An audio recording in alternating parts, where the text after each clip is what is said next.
Praise lord. మన ప్రభు అయిన యేసుక్రీస్తు నామములో మీ అందరికీ నా హృదయపూర్వకమైన వందనాలు. Praise lord. హల్లెలూయా.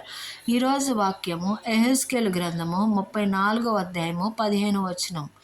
నేనే నా గొర్రెలను మేపి పరుండబెట్టుదును. ఇదే ప్రభువు యెహోవా వాక్కు.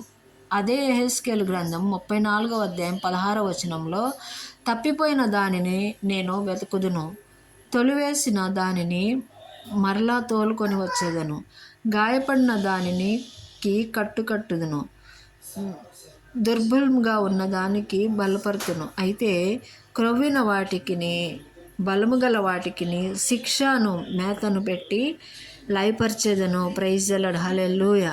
దేవుని సన్నిధిలో మనం భయముతో వణుకుతో ఆయన యందు భయభక్తులు కలిగి జీవించాలి. కానీ గర్వంగా అహంకారంగా ఉంటే దేవుడు గర్వాన్ని అనుస్తాడు.